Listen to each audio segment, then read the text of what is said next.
Hello everyone, কেমন আছেন সবাই? আমি দীপান্বিতা আমার আরও একটি পুজোর ভিডিওতে আপনাদের সবাইকে স্বাগত জানাই।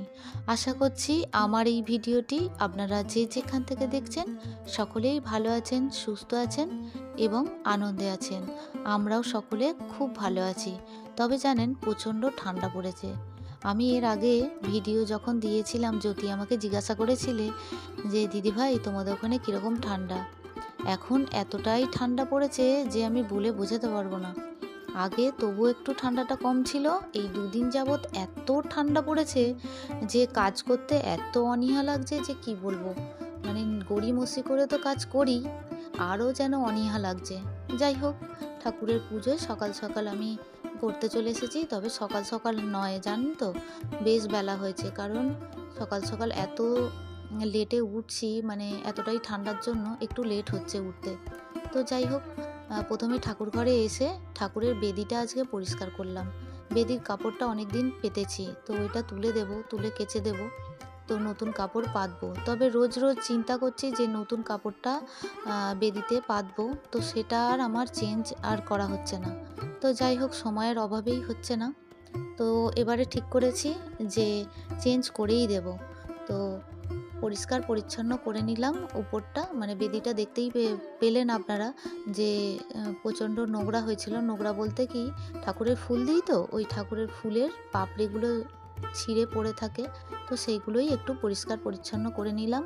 এবং সকালবেলা বাসনগুলো ধুয়ে মেজে রেখে দিয়েছিলাম, কিন্তু ধুয়ে মেজে রাখলে কি হয় জানেন, মানে জলের যে ওই যে ফোঁটাগুলো থাকে তা থেকে কালো দাগ হয়ে যায়। তো তাই ভালো করে রুমাল দিয়ে আমি চেপে চেপে মুছে নিলাম, যাতে ওই জলে ছোপ ছোপ দাগটা না থাকে এবং বাসনপত্র পরিষ্কার ঝকঝকে তকতকে হয়ে থাকে। দেখলে বেশ মনটা ভালো হয়ে যায় জানেন। পরিষ্কার পরিচ্ছন্ন চারিদিকটা দেখতেও তো বেশ ভালো লাগে। তো তাই একটু হয়তো খাটুনি হলো, তো ভাবলাম প্রথমে উড় করেই রেখেছিলাম, কিন্তু তারপরে কি মন গেল যে না, একটু তাড়াতাড়ি যাই, গিয়ে মুছে নিই, তা না হলে দাগ থেকে যাবে আর দেখতেও আমার ভালো লাগবে না। তো ঝটপট করে মুছে নিয়ে আর এই যে আমি পুজোয় বসেছি, সমস্ত কিছু রেডি করে নিচ্ছি। তবে আজকে দুটো প্রদীপ জ্বালাবো জানেন, ওই স্ট্যান্ড প্রদীপটায় আজকে প্রদীপটা জ্বালাবো। তো মাঝে মধ্যে জ্বালাই, মাঝে মধ্যে জ্বালাই না, এরকম নয় যে আমি রোজের জ্বালাই, এটা বলবো। তো মাঝে মধ্যে আমি সমস্ত কিছু পরিষ্কার পরিচ্ছন্ন করে ওই স্ট্যান্ড প্রদীপটাও জ্বালাই। তো আজকে স্ট্যান্ড প্রদীপটা জ্বালাবো, তাই একটু সলতে করে নিয়েছি। আর এমনি তো আমি আরতির প্লেটে প্রদীপ জ্বালিয়েই থাকি। তো আজকে প্রথমেই আমি প্রদীপটা রোজই জ্বালাই প্রথমে, তো আজকেও জ্বালিয়ে নিলাম। এবং ঠাকুরের প্রসাদী হিসেবে যেগুলো দেওয়ার সেগুলোও রেডি করলাম। এবং ঘটির মধ্যে সন্ধ্যা পুজো দেওয়ার জন্য ঘটিতে এক্সট্রা ঘটিতে আমি জল ভরে নিলাম। আর ছাদ বাগানে দেখুন গাঁদা ফুল ফুটেছে, মানে প্রতিদিনই ফোটে, আজকে একটু বেশি করেই গাঁদা ফুল তুলেছি। তো গাঁদা ফুলগুলো বেশ সাইজে বড় হয়েছে এবং বেশ থোপা হয়ে ফুটেছে। আমি ছাদে গিয়ে আমার মনটা এত ভালো হয়ে গেল যে ছাদ বাগানে মাঝে মধ্যে, তবে জানেন রোজের আমি ফুল তুলি না, গাঁদা ফুল মাঝে মধ্যে তুলি, যখন দেখি ফুল অত্যন্ত কম হয়েছে তখনই তুলি। তো আজকেও ফুল রোজকার মতনই কমই ফুটছে, তো আজকে একটু আমি গাঁদা ফুলটা বেশি করেই তুললাম। তো গাঁদা ফুলগুলো দেখতে বেশ ভালো লাগছে জানেন, বাসন্তী রং আর কমলা রং মিশে যেন বেশ ভালো লাগছে। তো কিছুটা জবা ফুলও হয়েছিল আর কিছুটা নাগচম্পা ফুল, সমস্ত কিছু তুলে এনে তার মধ্যে একটু আমি কেশর চন্দন ছিটিয়ে দিলাম। তো এবারে স্ট্যান্ড প্রদীপের উপরে প্রদীপটা আমি তুলে দিচ্ছি। তো আমি ঈশান কোণের দিকে মুখ করেই, আমার ঈশান কোণটা যেদিকে সেই কোণ করে আমি সবসময় প্রদীপ রাখার চেষ্টা করি, মানে প্রদীপের মুখটা ওইদিকে রাখার চেষ্টা করি। তো সংসারের জন্য অত্যন্ত শুভ বলে তাই আমি এটা করে থাকি। এরপরে ঠাকুরকে আমি ভোগ নিবেদন করছি, তারপরে আমি ঠাকুরকে সাজাবো এবং পুজোয় বসবো। তো আরতির প্লেটটাও আমি তুলে দিলাম, দিয়ে এবার ধূপগুলো আমি জ্বালিয়ে দেব।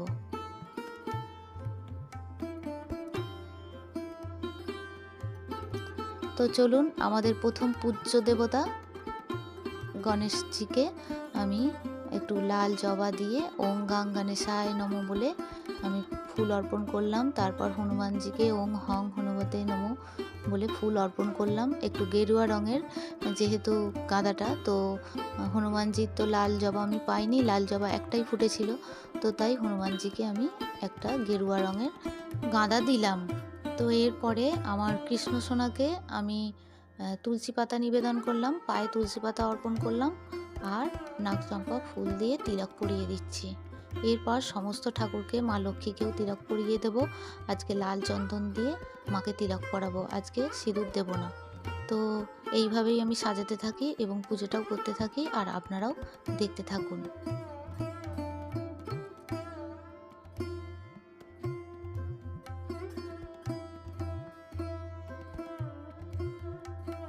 তবে জানেন, আমার মা লক্ষ্মীর জন্য আমি শাড়ি রেডি করব বলে, যেহেতু ডিসেম্বর মাস, আমার ছেলের পড়াশোনা সেরকম চাপাচাপি নেই, তো তাই আমি ডিসেম্বর মাসে করি কি, ঠাকুরের যেসব জিনিসপত্র, বাসনপত্র, সেগুলো গোছগাছ করে তুলে রাখি জায়গা মতো, এবং ঠাকুরের বেদির কাপড় সমস্ত কিছু আমি মেশিনে বসে রেডি করি। তবে সেই কাজটা করা হচ্ছে না আমার কয়েকদিন যাবৎ।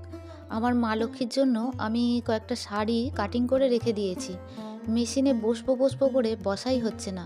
অবশ্য ঠান্ডার জন্যই বসছি না জানেন, মানে এতটাই সময়টা কম হয়ে যাচ্ছে। তাড়াতাড়ি ঠাকুর ঘরে আসছি, পুজো টুজো করছি, করার পরে কিচেনে চলে যাচ্ছি, কিচেনে যাওয়ার পর মনে হচ্ছে যে 12টা 1টা 1:30 তো বেজেই গেল, এরপরে একটু বসি, তো বসার পরে আর ভালো লাগছে না। তো মায়ের জন্য কী শাড়ি আমি রেডি করব সেগুলো আমি কেটে রেখে দিয়েছি, আর মাকে যে শাড়িগুলো এবারে আমি রেডি করব, তো আমি তো যখন পরাবো অবশ্যই আপনাদের সঙ্গে শেয়ার করব। তবে কেমন হলো তা অবশ্যই আপনারা কমেন্ট বক্সের মাধ্যমে জানাবেন। তো মায়ের এই শাড়িটা অনেক দিন আমি পরিয়েছিলাম, তবে মাকে বেশি নাড়াচাড়া করা বা ওঠানো নামানো প্রতি বৃহস্পতিবারেই যে আমি মাকে নামাই, এটা আমি করি না। অনেকের বাড়িতে হয়তো এটা নিয়ম আছে যে প্রতি বৃহস্পতিবারেই মায়ের শাড়ি চেঞ্জ করতে হবে, আমি করি না জানেন তো।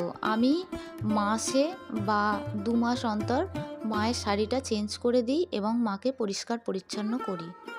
তো নতুন আনা থেকে আমি 3 বার শাড়ি চেঞ্জ করে দিয়েছি। তো এবারে মায়ের এই যে শাড়িটা আমি অনেক দিন পরিয়েছিলাম, তো মায়ের নতুন শাড়িগুলো আমি রেডি করি। তো তারপরে মাকে যখন আমি শাড়ি পরাবো আপনাদের সঙ্গে অবশ্যই শেয়ার করব। তো আজকের ভিডিওটি এই পর্যন্তই রাখছি। দেখা হচ্ছে আপনাদের সঙ্গে পরবর্তী ভিডিওতে। ততক্ষণের জন্য আপনারা সবাই ভালো থাকবেন, সুস্থ থাকবেন এবং আনন্দে থাকবেন। আর আমার ভিডিওর কোনো কিছু অংশ যদি আপনাদের ভালো লেগে থাকে, তাহলে চ্যানেলটি সাবস্ক্রাইব করে পাশে থাকতে পারেন। অলরেডি যারা আমার এই চ্যানেলটি সাবস্ক্রাইব করছেন বা করে রেখেছেন, তাদের জন্য জানাই অসংখ্য ধন্যবাদ এবং অনেক ভালোবাসা। তো আজকের মতো টাটা।